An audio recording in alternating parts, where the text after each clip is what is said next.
আমি এখন বুঝতে পারছি পৃথিবীর কোন ভালো জিনিস কেন আমার সহ্য হয় আমার মনটাই কেন এত অন্ধকার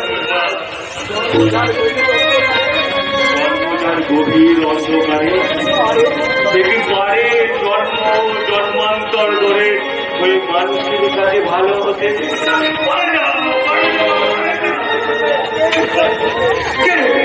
বিশ্বাস করবে আমার এই মনের গোপন কথা রাহুলের মতো ভালো রক্তের জন্ম হতো তাহলে পৃথিবীর সব ভালোর ভাগ আমিও ভালো রক্তের ভালো জীবন আমাকে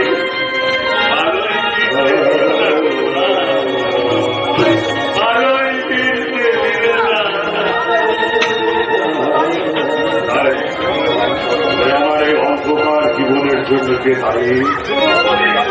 এই গরল গর্ভাট তো আর বাঁচিয়ে রাখা যায় না।